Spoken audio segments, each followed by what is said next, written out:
হচ্ছে এরকম যে পাওয়ার to call for record of inferior court অর্থাৎ নিম্ন আদালতের নথি তলব করার ক্ষমতা হাইকোর্ট বিভাগ বা দায়রা জজ তার এখতিয়ারের স্থানীয় সীমার মধ্যে অবস্থিত কোনো নিম্নতর ফৌজদারি আদালত কর্তৃক মানে নিচের ফৌজদারি আদালত কর্তৃক লিপিবদ্ধকৃত বা প্রদত্ত কোনো সিদ্ধান্ত, দণ্ড বা আদেশের নির্ভুলতা, বৈধতা ও যৌক্তিকতা এবং উক্ত আদালতের কার্যক্রমের নিয়মানুবর্তিতা সম্পর্কে সন্তুষ্ট হওয়ার জন্য উক্ত আদালতের কোনো মামলার নথি তলব করতে বা তা পরীক্ষা করতে পারবেন।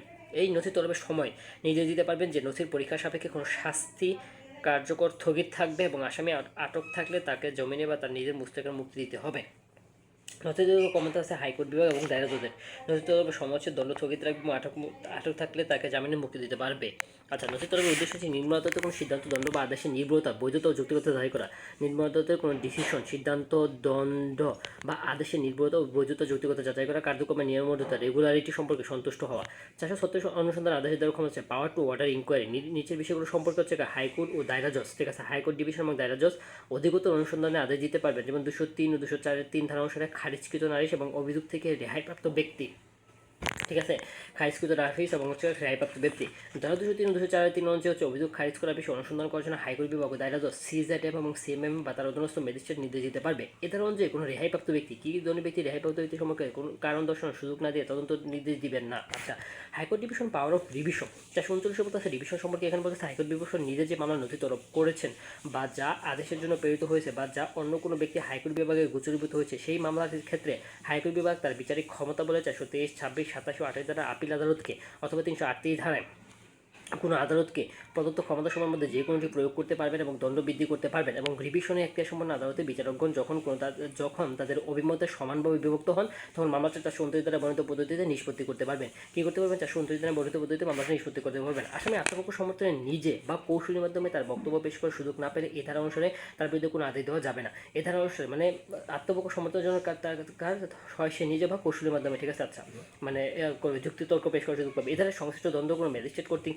প্রদত্ত হয়ে থাকলে, কোনো ম্যাজিস্ট্রেট কর্তৃক প্রদত্ত হয়ে থাকলে আসামি যে অপরাধ করেছে বলে আদালত মনে করেন সেই অপরাধের জন্য কোনো মেট্রোপলিটন ম্যাজিস্ট্রেট অথবা প্রথম শ্রেণীর ম্যাজিস্ট্রেট যে শাস্তি দিতে পারতেন আদালত তা অপেক্ষা অধিকতর শাস্তি দিবেন না। খালাসের সিদ্ধান্তের দ্বন্দ্বের অভিমতে পরিবর্তন করার ক্ষমতা হাইকোর্ট বিভাগে প্রদান করা হয়েছে বলে এই ধারায় কোনো কিছু মনে করা যাবে না। খালাসের যে সিদ্ধান্ত ডিসিশনকে দণ্ডের অভিমতে পরিবর্তন করার ক্ষমতা হাইকোর্ট বিভাগকে প্রদান করা হয়েছে বলে এই ধারায় কোনো কিছু মনে করা যাবে না। অথবা দায়রা জজ 429 ক ধারার অধীনে কোনো আদালতে প্রদান করলে 29 ক ধারা আদেশ প্রদান করলে সেই বিষয়ে কোনো কার্যক্রম গ্রহণ করা যাবে না। যেক্ষেত্রে এই বিধির অধীনে আপিল চলে কিন্তু আপিল দায়ের করা যায়নি, সেক্ষেত্রে যে পক্ষ আপিল দায়ের করতে পারত সেই পক্ষের প্রচেষ্টা রিভিশন আকারে কোনো কার্যক্রম গ্রহণ করা যাবে না। এ দ্বারা আদেশ যাই থাকুক না কেন কোনো দণ্ডিত ব্যক্তি কোনো কেন তার দণ্ড বৃদ্ধি করা হবে না। উপধারা 2 অধীনে তার কারণ দর্শাবার সুযোগ প্রদান করা হলে উক্ত কারণ দর্শাবার সময় সে তার দণ্ডের বিরুদ্ধে কারণ দর্শানোর অধিকারী হবে। তাহলে অ্যাপিল আদালতকে 423, 26, 27, 28 ধারা পর্যন্ত ক্ষমতার সময় হাইকোর্ট বিভাগে রিভিশন এখতিয়ার প্রয়োগকালে ব্যবহার করতে পারবেন। আসামিকে আত্মপক্ষ সমর্থন সুযোগ না দিয়ে তার বিরুদ্ধে কোনো ধরনের আদেশ দেওয়া যাবে না। 429 বলতেছে রিভিশন ক্ষমতা হলে হাইকোর্ট খালাস আদেশকে দণ্ডে রূপান্তরিত করতে পারবে না। ডিভিশনের ক্ষমতা বলে হাইকোর্ট খালাস আদেশকে কোন ধরনের দণ্ডে রূপান্তর করতে পারে না। 439-4 বলতে চাচ্ছে 439 ক ধারা দায়রা জজ ডিভিশন এখতিয়ার প্রয়োগ করে কোনো আদেশ দিলে হাইকোর্ট বিভাগ ওই আদেশের বিরুদ্ধে রিভিশন ক্ষমতা প্রয়োগ করতে পারে না। আচ্ছা, আর হচ্ছে দায়রা জজ কর্তৃক রিভিশন পদ্ধতি সিদ্ধান্ত চূড়ান্ত বলে গণ্য হবে। সুতরাং প্রদত্তের কার্যবিধির অধীনে দ্বিতীয় রিভিশনের বিধান নাই, দ্বিতীয় রিভিশনের কোনো ধরনের বিধান নাই। এটা হচ্ছে এই যে 39 বলতে চাচ্ছে। তবে দেওয়ানি কার্যবিধি 115-4 ধারার অধীনে দ্বিতীয় রিভিশনের সুযোগ আছে, ঠিক আছে, দ্বিতীয় রিভিশনের সুযোগ আছে তো দেওয়ানি কার্যবিধিতে। আচ্ছা, আপিল চলে কিন্তু দায়ের করা হয়, সেক্ষেত্রে কোনো রিভিশন করা হবে না। রিভিশন করা হবে না কিন্তু আপিল চলে কিন্তু দায়ের করা হয় না। হাইকোর্ট বিভাগে রিভিশন ক্ষমতা দেওয়া আছে হাইকোর্ট কারণ দর্শানোর নোটিশ প্রদান করে আসামির শাস্তি বৃদ্ধি করতে পারবে, ঠিক আছে। এছাড়া হাইকোর্টকে রিভিশন ক্ষমতা আছে 60 দিনের মধ্যে রিভিশন দায়ের করতে হবে হচ্ছে 33। আচ্ছা, সেশন জাজেস পাওয়ার অফ রিভিশন। আচ্ছা, 449 কথা রয়েছে যাদের রিভিশন ক্ষমতা আছে কোনো কার্যক্রমের ক্ষেত্রে। 449 কথা বলতেছে সেশন জাজের রিভিশন পাওয়াটা কীরকম হবে। আচ্ছা, রিভিশনটা হাইকোর্ট বিভাগের যে সকল ক্ষমতা আছে, মানে যা মনে রাখতে হবে এখান থেকে পড়া শুরু করলাম, মানে অর্থাৎ 2 নম্বর ধাপে আর কি গেছি আমরা। এই প্রথমে সেকশন যা আছে এটা পড়লাম না, নিচের থেকে শুরু করলাম। আচ্ছা, রিভিশনের ক্ষেত্রে হাইকোর্ট বিভাগের যে সকল ক্ষমতা আছে সেগুলোর ক্ষমতা দায়রা জজকে দেওয়া হয়েছে। আচ্ছা, রিভিশনের ক্ষেত্রে দায়রা জজের সিদ্ধান্ত হচ্ছে চূড়ান্ত সিদ্ধান্ত। কি ধরনের সিদ্ধান্ত? চূড়ান্ত সিদ্ধান্ত। দায়রা জজের এই সিদ্ধান্তের বিরুদ্ধে হাইকোর্ট পুনরায় রিভিশন দায়ের করা যাবে না। অতিরিক্ত দায়রা জজের নিকট হস্তান্তরিত মামলা সম্পর্কে দায়রা জজের রিভিশন ক্ষমতা প্রয়োগ করতে পারবে, ঠিক আছে। আচ্ছা, দায়রা জজের রিভিশন অতিরিক্ত দায়রা জজের কাছে যদি হস্তান্তর ক্ষমতা দেওয়া হয় থাকে সেক্ষেত্রে দায়রা জজ যে ধরনের রিভিশনের পাওয়ার ক্ষমতা অ্যাপ্লাই করতে পারবে সেও তা করতে পারবে। আচ্ছা আর পক্ষ সময়ের বক্তব্য শ্রবণে আদালতের ইচ্ছাধীন optional with court to hear parties. Division ক্ষমতা প্রয়োগের সময় আদালত কোনো পক্ষই বক্তব্য পেশ করার অধিকার থাকবে না, তবে আদালত চাইলে তাদের বক্তব্য শুনতে পারবেন। কী করতে পারবে? শুনতে পারবে। এই দ্বারা কোনো বিধান 429 উপধারাকে প্রভাবিত করবে বলে গণ্য করা হবে না। রিভিশন আদালতের পক্ষে বক্তব্য শুনবে হবে কিনা এটা স্বেচ্ছাধীন ক্ষমতা, ডিসক্রিশনারি পাওয়ার হচ্ছে, ঠিক আছে, ডিসক্রিশনারি পাওয়ার। আচ্ছা 42 বলতে হচ্ছে কাজ 442 হাইকোর্ট বিভাগের আদেশ নিম্ন আদালতে বা ম্যাজিস্ট্রেটে প্রত্যয়ন জ্ঞাপন করতে হবে, প্রত্যয়নপূর্বক জ্ঞাত করতে হবে। অর্থাৎ হাইকোর্ট বিভাগ যখন রিভিশন ক্ষমতা বলে কোনো আদেশ বা সিদ্ধান্ত দেয়, ঠিক আছে, রিভিশন ক্ষমতা বলে কোনো আদেশ বা সিদ্ধান্ত দেয়, তখন হাইকোর্ট বিভাগের সিদ্ধান্ত আদেশ মূলত মূল সিদ্ধান্ত দণ্ড বা আদেশ লিপিবদ্ধ করে আদালতে প্রেরণ করতে হবে। কী করতে হবে? আদেশ লিপিবদ্ধ করে আদালতে প্রেরণ করতে হবে। আচ্ছা মূল সিদ্ধান্ত বা দণ্ডকে। আচ্ছা 442 কত হচ্ছে অ্যাপিল রিভিশন সম্পর্কিত নিষ্পত্তির সময়সীমা হচ্ছে কাছে রেসপন্ডেন্টের নিকট নোটিশ জারি থেকে 90 কার্যদিবসের মধ্যে অ্যাপিল নিষ্পত্তি করতে হবে, ধারা 442 2। আচ্ছা আর রিভিশনের ক্ষেত্রে পক্ষগণের বারবার নোটিশ জারির ক্ষেত্রে 90 কার্যদিবসের মধ্যে রিভিশন নিষ্পত্তি করতে হবে। 90 কার্যদিবসের মধ্যে কী করতে হবে? রিভিশন নিষ্পত্তি করতে হবে। হতে কার্যবিধিতে দ্বিতীয় রিভিশনের কোনো সুযোগ নেই, দ্বিতীয় রিভিউ কোনো সুযোগ নেই। বাংলাদেশের সংবিধানের 105 অনুচ্ছেদ অনুযায়ী আপিল বিভাগে কোনো গঠিত রায় উৎপাদনের পুনর্বিবেচনা ক্ষমতা উক্ত বিভাগে আছে, ঠিক আছে, হচ্ছে পুনর্বিবেচনার ক্ষমতা উক্ত বিভাগের আছে। 105 অনুচ্ছেদ হচ্ছে আপিল বিভাগের কোনো ঘোষিত রায় বা প্রদত্ত আদেশ পুনর্বিবেচনা বা রিভিউ করার ক্ষমতা আছে 105-এ। যেন কার্যবিধিতে রিভিউ এবং দ্বিতীয় রিভিশনের সুযোগ আছে। সিপিসিতে রিভিউ এবং দ্বিতীয় রিভিশন, সেকেন্ড রিভিশন দুটাই চলে। আচ্ছা তাহলে 442-এর ক। আচ্ছা পরেরটা আছে উন্মাদ সম্পর্কে কত করে ধারা দিচ্ছে এখানে 476 পর্যন্ত, 64 থেকে 76 এগুলো খুব জরুরি না। তারপর একদম আমরা যদি 491 power to issue direction of the nature of the habeas corpus. আচ্ছা হ্যাবিয়াস কর্পাস জাতীয় আদেশ প্রদানের ক্ষমতা হাইকোর্ট বিভাগ যখনই উপযুক্ত মনে করে আচ্ছা হাইকোর্ট বিভাগ যখন উপযুক্ত মনে করে তখন নির্দেশ দিতে পারেন যে ফৌজদারি আপিল এখতিয়ারের সীমার মধ্যে অবস্থানকারী কোনো ব্যক্তি সম্পর্কে আইন অনুসারে ব্যবস্থা গ্রহণের জন্য তাকে আদালতে হাজির করা হোক, ঠিক আছে, তাকে কী করা হোক? আদালতে হাজির করা হোক। ফৌজদারি অ্যাপিল এখতিয়ারের কোথায়? ফৌজদারি অ্যাপিল এখতিয়ারের সীমার মধ্যে অবস্থানকারী কোনো ব্যক্তিকে। আচ্ছা উপযুক্ত সীমার মধ্যে সরকারি বা বেসরকারি হেফাজতে বা আইনিভাবে বা অযৌক্তিকভাবে আটক কোনো ব্যক্তিকে মুক্তি দেওয়া হোক। আদালতে বিবেচনাধীন বা অনুসন্ধানধীন কোনো বিষয় সাক্ষী হিসাবে জবানবন্দি দেওয়ার জন্য উপরোক্ত সীমার মধ্যে অবস্থিত কোনো জেলে আটক কোনো বন্দীকে আদালতে হাজির করা হোক। কোনো কোর্ট মার্শাল বা কমিশনারের বিবেচনাধীন কোনো বিষয় বিবেচনার জন্য সাক্ষী দেওয়ার জন্য উক্তরূপ আটকে কোনো বন্দীকে উক্ত কোর্ট মার্শাল বা কমিশনারের নিকট হাজির করা হোক।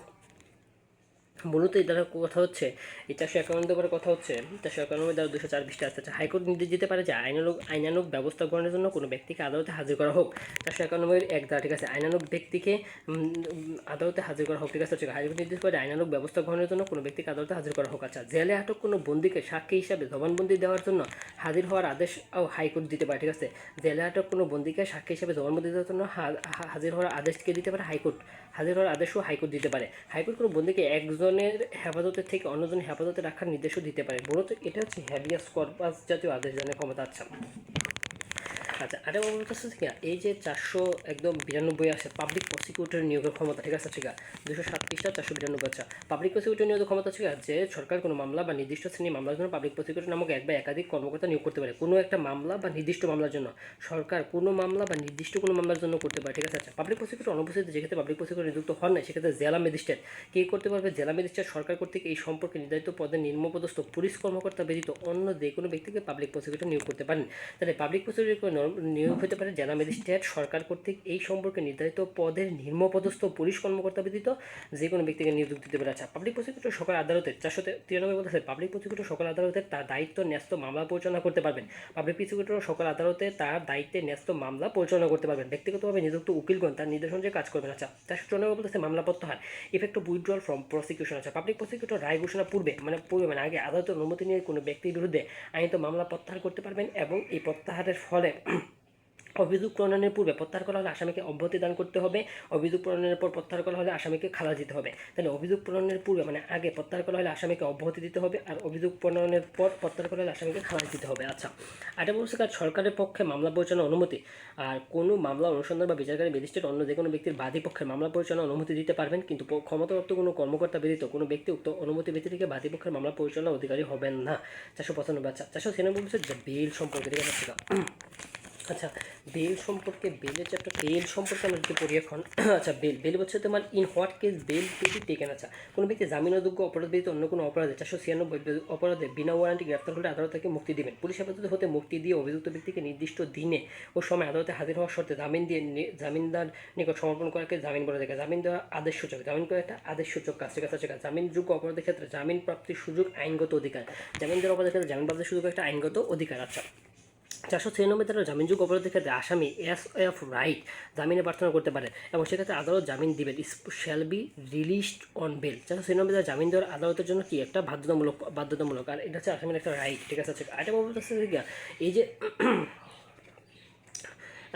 এই যে একটা কোশ্চেন আসছে 2012 সালে, ছিল জামিনযোগ্য অপরাধের ক্ষেত্রে আসামি জামিন প্রাপ্তির অধিকার কোন ধরনের অধিকার? এটা হচ্ছে তোমার মৌলিক অধিকার, অ্যাজ অফ রাইট, মানে কি নাগরিক অধিকার, সাংবিধানিক অধিকার, আইনগত অধিকার, ঠিক আছে। আইনগত অধিকার অ্যাজ অফ রাইট, ঠিক আছে, অ্যাজ অফ রাইট। আচ্ছা, এটা বলছে when bail may be taken in case of non bailable অফেন্সে জামিন অযোগ্য অপরাধের ক্ষেত্রে যখন জামিন মঞ্জুর করা যাবে, ঠিক আছে। এখানে 400 এটা কত দ্বারা 497 দ্বারা। আচ্ছা, এখানে বলতে হচ্ছে জামিন অপরাধের অপরাধের ক্ষেত্রে আদালত জামিন দিতে পারে, কিন্তু আদালত যদি বিশ্বাস করে যুক্তিসঙ্গত কারণ থেকে দুই ব্যক্তি অপরাধ করছে তার জন্য দোষী সাব্যস্ত হলে মৃত্যুদণ্ড বা যাবজ্জীবন কারাদণ্ড হতে পারে, তাহলে কোর্ট জামিন দেবে না। মৃত্যুদণ্ড যাবজ্জীবন কারাদণ্ড হতে পারে, এটা যদি বিশ্বাস করে সেক্ষেত্রে জামিন দেবে না। তবে স্ত্রীলোক, অসুস্থ বা অক্ষম ব্যক্তিকে জামিন দেওয়া যাবে। তাই 3 ধরনের ব্যক্তি: 16 বছরের কম বয়স্ক স্ত্রীলোক ও অসুস্থ বা অক্ষম ব্যক্তি আদালত পর্যন্ত মনে করে তাকে জামিন দিতে পারবেন মেবি ডিস্ট অন বেল। 457 জামিন দেওয়ার আদালতের কী ধরনের ক্ষমতা? স্বেচ্ছাধীন ক্ষমতা। এই যে 457 ধারা আবার আদালতের জামিন দেওয়ার একটা স্বেচ্ছাধীন ক্ষমতা। জামিন মঞ্জুর করে আদালত, দায়রা আদালত ও হাইকোর্ট বিভাগ জামিন বাতিলের কোর্টে গ্রেপ্তার আদেশ দিতে পারেন, ঠিক আছে। তাহলে জামিনটা বাতিল কইরা গ্রেপ্তারের আদেশ দিতে পারে কোন আদালত? জামিন মঞ্জুরকারী আদালত এবং দায়রা আদালত ও হাইকোর্ট বিভাগ। 3 ধরনের আদালত, একটা হচ্ছে জামিন মঞ্জুরকারী আদালত, দায়রা আদালত এবং হচ্ছে হাইকোর্ট বিভাগ। আচ্ছা, আর এবং হচ্ছে power to direct admission to bail or reduction of bail, জামিন মঞ্জুর করা এবং এর অর্থের পরিমাণ হ্রাসের ক্ষমতা রেখেছে। 458 বলতেছে জামিন অযোগ্য অপরাধে আটক বা গ্রেপ্তার আশঙ্কা আছে এমন ক্ষেত্রে হাইকোর্ট বিভাগ জামিন অযোগ্য অপরাধে আটক ও গ্রেপ্তার আশঙ্কা আছে এমন ক্ষেত্রে হাইকোর্ট বিভাগ বা দায়রা আদালত, তাহলে দুইটা আদালত হাইকোর্ট বিভাগ এবং সেশন জজ আগাম জামিন বা অ্যান্টিসিপেটরি বেলে আবেদন করতে পারে, ঠিক আছে। অ্যান্টিসিপেটরি বেলে আবেদন করতে পারে। 458 ধারা অনুযায়ী আদালত জামানতের পরিমাণ হ্রাস করতে পারে। 458 ধারা অনুযায়ী আদালত জামানতের পরিমাণটা কী করতে পারে? হ্রাস করতে পারে, ঠিক আছে। আচ্ছা,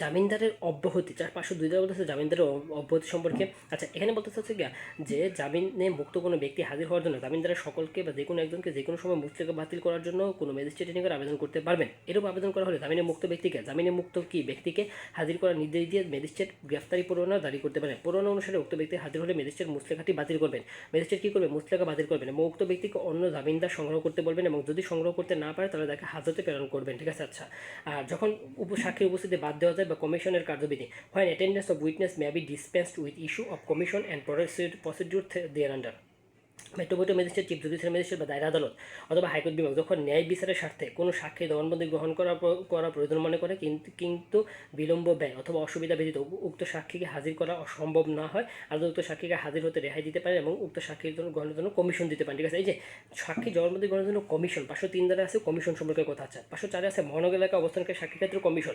সাক্ষী যদি কোনো মেট্রোপলিটন ম্যাজিস্ট্রেটের অধিক্ষেত্রে স্থানীয় সীমার মধ্যে অবস্থান করে তাহলে আদালত উক্ত মেট্রোপলিটন ম্যাজিস্ট্রেটকে কমিশন করতে নির্দেশ দেবেন। তাহলে মেট্রোপলিটন হলে মেট্রোপলিটন ম্যাজিস্ট্রেট কমিশন করতে নির্দেশ দেবেন।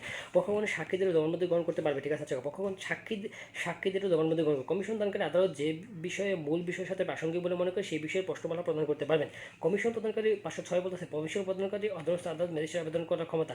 কমিশনের জন্য অধীনস্থ ম্যাজিস্ট্রেট আবেদন করার ক্ষমতা।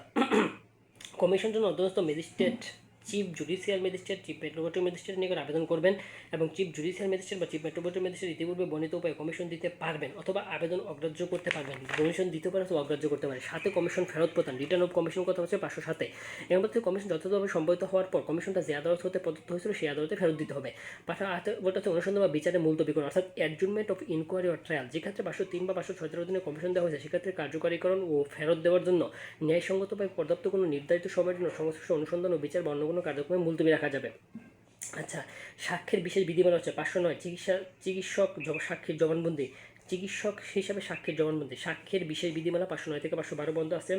ময়নাতদন্ত রিপোর্ট সম্পর্কে বলা আছে, রাসায়নিক পরীক্ষা, রক্ত পরীক্ষা ইত্যাদি রিপোর্ট 510-এ, অর্থাৎ ওই যে রিপোর্ট অফ কেমিক্যাল এক্সামাইনার আর সার্কিওলজিস্ট। আচ্ছা, ময়নাতদন্তের রিপোর্ট আর ডাক্তারের রিপোর্ট। আচ্ছা, এই 509 ডাক্তার রিপোর্ট সম্পর্কে কী বলা আছে, কমিশনের মাধ্যমে কোনো সিভিল সার্জন বা চিকিৎসক সাক্ষীর জবানবন্দি গৃহীত হলে তাকে সাক্ষী হিসেবে না ডাকা হলেও এই কার্যবিধি অনুসারে তার জবানবন্দি অনুসন্ধান, বিচার, অন্য কোনো কার্যক্রমে সাক্ষ্য হিসেবে প্রদান করে। মূলত কমিশন বিষয়ে সাক্ষী কী করবে, কমিশন হিসাবে ডাক্তারকে ডাকার কি, এই কথা বলছে। আচ্ছা, পূর্ববর্তী দণ্ড খালাস কীভাবে প্রমাণ করতে হবে? আচ্ছা, পূর্ববর্তী দণ্ড বা খালাস কীভাবে প্রমাণ করতে হবে? যে আদালতুক্ত দণ্ড বা খালাস দিয়েছিল সেই আদালতের নথিপত্র যে অফিসারের হেফাজতে থাকে সেই অফিসারের স্বাক্ষর, যে অফিসারের হেফাজতে থাকবে সেই অফিসারের স্বাক্ষর নেবে। আচ্ছা, 511 দ্বারা বলতেছে। আর যে জেলের শাস্তি দেওয়া হয়েছিল, যে জেলের শাস্তি দেওয়া হয়েছিল সেই জেলের ভারপ্রাপ্ত অফিসারের স্বাক্ষরিত সার্টিফিকেট দ্বারা, যেই জেলের শাস্তি দেওয়া হয়েছিল সেই জেলের ভারপ্রাপ্ত অফিসারের স্বাক্ষরিত সার্টিফিকেট দ্বারা। 512 দ্বারা বলতেছে হচ্ছে আসামির অনুপস্থিতিতে সাক্ষী লিপিবদ্ধ করেন। যদি প্রমাণিত হয়েছে আসামি পালন করছে এবং তার গ্রেপ্তারের সম্ভাবনা নাই, তাহলে ক্ষমতা সম্পন্ন আদালত যা তার অনুপস্থিতিতে বাদীপক্ষ কর্তৃক পেশকৃত সাক্ষীর জবানবন্দি গ্রহণ করতে ও তা লিপিবদ্ধ করতে পারবেন। ঠিক আছে, যদি আসামি পলায়ন করে সেক্ষেত্রে কী করে হবে, আদালত তার মানে তাহলে ক্ষমতা সম্পন্ন আদালত অর্থাৎ উপযুক্ত আদালত তার অনুপস্থিতিতে বাদীপক্ষ কর্তৃক পেশকৃত সাক্ষী, বাদী যদি কোনো সাক্ষী থাকে সেই সাক্ষী দ্বারাই জবানবন্দি গ্রহণ করে ও তা লিপিবদ্ধ করতে পারবেন। আচ্ছা, জামিন সংক্রান্ত বিধান হচ্ছে 513 থেকে শুরুতে বলতেছে provision as to the bonds, জামিননামা পরিবর্তনের ডিপোজিট। ঠিক আছে, ঠিক আছে, জামিননামা পরিবর্তনের ডিপোজিট, তারপর জামিননামা বাজেয়াপ্তির বিষয় পদ্ধতি, প্রসিডিউর অন ফরফিচার অফ বন্ড। আর আরেকটা বলছে কতিপয় ক্ষেত্রে বিচার পেন্ডিং থাকাকালে সম্পত্তির হেফাজত ও হস্তান্তর, বিচার পেন্ডিং থাকাকালে সম্পত্তির হেফাজত ও হস্তান্তর, যে সম্পত্তি সম্পর্কে অপরাধ করেছে তার নিষ্পত্তির আদেশ, যে সম্পর্কে অপরাধ করেছিল সে তার নিষ্পত্তির আদেশ। আচ্ছা, সম্পত্তি সম্পর্কিত যে অপরাধগুলো সেইখানে 516 ক 517 এখানে আছে, দেওয়া আছে যে 16তে বলতেছে জামিননামা বাজেয়াপ্তির ক্ষেত্রে মুচলেকাবদ্ধ ব্যক্তি কর্তৃক জামিননামার টাকা পরিশোধ করা না হলে তাকে কত সময় পর্যন্ত দেওয়ানি কারাগারে আটক রাখা যাবে? 6 মাস। ঠিক আছে, কত সময় পর্যন্ত আটক রাখা যায়? 6 মাস। ঠিক আছে। আচ্ছা, এটা বলতেছে এই যে ইয়াতে 516 ক এবং 17 এখানে বলতেছে যে ক্ষেত্রে কতিপয় বিচার পেন্ডিং থাকার সম্পত্তির হেফাজত হস্তান্তর, কোনো সম্পত্তি সম্পর্কে কোনো অপরাধ করা হয়েছে বলে প্রতিমান হইল এবং উক্ত সম্পত্তি যথাযথভাবে হেফাজতের জন্য আদালত যেরূপ উপযুক্ত মনে করেন সেরূপ আদেশ দিতে পারবে। যেরূপ আচ্ছা, উক্ত সম্পত্তি যদি দ্রুত স্বাভাবিকভাবে ক্ষয়শীল হয় তাহলে তা বিক্রয় বা অন্য কোনোভাবে তা হস্তান্তর করে আদেশ দিতে পারবে। আচ্ছা, 516 ক। 517তে বলতেছে হচ্ছে ব্যাপারটা যে সম্পত্তি সম্পর্কে অপরাধ করা হয়েছিল তার নিষ্পত্তির আদেশ, কোনো সম্পত্তি বা দলিল যার সম্পর্কে কোনো অপরাধ করা হয়েছে তা ধ্বংস, বাজেয়াপ্ত বা যে ব্যক্তি তার দখল দাবি করে তাকে প্রদান করার জন্য আদালত যেরূপ উপযুক্ত মনে করে সেরূপ আদেশ দিতে পারবেন। যখন হাইকোর্ট বিভাগ বা দায়রা আদালত এরূপ আদেশ প্রদান করেন তখন নির্দেশ দিতে পারেন যে চিফ মেট্রোপলিটন ম্যাজিস্ট্রেট অথবা জেলা ম্যাজিস্ট্রেট উক্ত আদেশ কার্যকর করবেন। ঠিক আছে, যদি হাইকোর্ট বিভাগ বা দায়রা আদালত এরূপ আদেশ প্রদান করেন তখন নির্দেশনা দিতে পারবেন আদালত যে চিফ মেট্রোপলিটন ম্যাজিস্ট্রেট বা জেলা ম্যাজিস্ট্রেট উক্ত আদেশ কার্যকর করবে। এই ধারার অধীনে আদেশ দেওয়া হলে 1 মাসের জন্য কার্যকর করা যাবে না, অথবা যে ক্ষেত্রে আপিল পেশ করা হয় সেক্ষেত্রে আপিল নিষ্পত্তি না হওয়া পর্যন্ত কার্যকর করা যাবে না। এই ধরনের আদেশ দেওয়া হলে, ঠিক আছে, সেই আদেশটা কি 1 মাসের জন্য কার্যকর করা যাবে না। এমন যদি হয় যে 1 মাসের জন্য কার্যকর করতে হবে সেটা সম্ভব না, সেটা হবে না। আর হচ্ছে আপিল পেশ করা হয় সেক্ষেত্রে আপিল নিষ্পত্তি না হওয়া পর্যন্ত কার্যকর করা যাবে না। সম্পত্তি দখলের অধিকারী ব্যক্তি যদি আদালতের সন্তুষ্টি বিধান করে মুচলেকা সম্পাদন করে যে প্রদত্ত আদেশ ও আপিলের সংশোধিত বাতিল হলে সম্পত্তি আদালতে অর্পণ করবেন। প্রদত্ত আদেশ আপিলে সংশোধিত বা বাতিল হলে সেটা কি করবে? সম্পত্তির আদালতে প্রেরণ করবে। এই দিয়ে একটা মুচলেকা দেয়, তাহলে এই দ্বারা কোনো বিধান আদালত কর্তৃক উক্ত ব্যক্তিকে সম্পত্তি প্রদানের ব্যাপারে কোনো বাধা সৃষ্টি হবে না। আসামি নিকট প্রাপ্ত অর্থ নিরাপদে ক্রুকে ফেরত প্রদান। আচ্ছা, এই যে ফৌজদারি কার্যবিধি কোন ধারার মধ্যে সম্পত্তি বা দলিল বাজেয়াপ্ত করা হয় থাকে? এই যে 517, অর্থাৎ এখানে প্রথমেই বলছে কোনো সম্পত্তি বা দলিল সম্পর্কে কোনো অপরাধ করা হয়েছে, তার ধ্বংসপ্রাপ্ত বা বাজেয়াপ্ত বা কোনো ব্যক্তি তার দখল দাবি করে তাকে প্রদান করার জন্য আদালত যেরূপ উপযুক্ত মনে করেন সেরূপ আদেশ দিতে পারবেন। ঠিক আছে, আর এটা হচ্ছে 517 দ্বারা। ঠিক আছে, আচ্ছা 517 দ্বারা। আর আসামি নিকট অর্থ নিরাপদে ক্রুকে ফেরত প্রদান শেখা, payment to innocent purchasers of money founder record, স্থাবর সম্পত্তি পুনরুদ্ধারের ক্ষমতা, power to restore position of immovable property. আচ্ছা, 522 দ্বারা অনুযায়ী সম্পত্তি পুনরুদ্ধারের ক্ষমতাও আছে। এই যে রিস্টোরেশন অফ দ্য প্রপার্টি 522 দ্বারা। ঠিক আছে, রিস্টোরেশন অফ দ্য প্রপার্টি, কোনো জব্দ সম্পত্তি দাবিদার দেশের মধ্যে তা দাবি না করলে কোনো সেটি সরকারের হেফাজতে চলে যাবে। কয় মাস? 6 মাসের মধ্যে দাবি না করলে। ঠিক আছে, 6 মাসের মধ্যে দাবি উপস্থিতি না হলে সেক্ষেত্রে কার্যপদ্ধতি 524 বলতেছে এটা যে মানে কোনো একটা সম্পত্তি জবে সেক্ষেত্রে 6 মাসের মধ্যে দাবি করতে হবে, নয়তো সরকারি হেফাজতে চলে যাবে। আচ্ছা, আর ক্ষয়শীল সম্পত্তি বিক্রয়ের ক্ষমতা হচ্ছে 525, ম্যাজিস্ট্রেট ক্ষয়শীল সম্পত্তি বিক্রয় নির্দেশ দিতে পারেন। 530 যে 51 ধারা অনুসারে গৃহীত মামলা বা চুরাই মাল আটকের ক্ষেত্রে পুলিশ কর্তৃক গৃহীত পদ্ধতি 1 মাসের মধ্যে দাবি করতে হয়। মানে চোরাই মাল যদি আটক করে পুলিশ, সেক্ষেত্রে যে ব্যক্তি আসল মালিক তার 1 মাসের মধ্যে হচ্ছে গিয়ে আটক করতে হয়। জব্দকৃত মালের মালিক অজ্ঞাত হলে ম্যাজিস্ট্রেট উক্ত সম্পত্তি আটক রাখতে পারেন বা এটি ঘোষণা দিতে পারেন যে উক্ত সম্পত্তি কারো কোনো দাবি থাকলে 1 মাসের মধ্যে তার সম্মানে জারি তার সামনে হাজির হয়ে উক্ত দাবি প্রতিষ্ঠা করতে। 523 আছে 522 হচ্ছে গিয়ে স্থাবর সম্পত্তি পুনরুদ্ধারের ক্ষমতা হচ্ছে যখন কোনো ব্যক্তি অপরাধমূলক বল প্রয়োগ ও শক্তি প্রদর্শন বা অপরাধমূলক ভীতি প্রদর্শনের জন্য দণ্ডিত হয় এবং আদালতের নিকট প্রতিমান হয় যেরূপ বল প্রয়োগ বা শক্তি প্রদর্শন বা অপরাধমূলক ভীতি প্রদর্শনের দ্বারা কোনো ব্যক্তিকে কোনো স্থাবর সম্পত্তি বেদখল করা হয়েছে, তখন আদালত উক্ত মনে করলে উক্ত ব্যক্তিকে দণ্ডিত করার সময় বা এই দণ্ডের তারিখ থেকে 1 মাসের মধ্যে যে কোনো সময় বেদখল হওয়া ব্যক্তি উক্ত সম্পত্তি দখল দেওয়ার আদেশ দিতে পারেন। কোনো ব্যক্তির দেওয়ানি মামলার এরূপ স্থাবর সম্পত্তি কোনো অধিকার বা স্বার্থ প্রতিষ্ঠা করতে পারলে এরূপ আদেশ দ্বারা তা ক্ষতিগ্রস্ত হবে না। কোনো ব্যক্তি দেওয়ানি মামলার দ্বারা এরূপ স্থাবর সম্পত্তি কোনো অধিকার বা স্বার্থ প্রতিষ্ঠা করতে পারলে এরূপ আদেশ দ্বারা সেটা ক্ষতিগ্রস্ত হবে না। আবার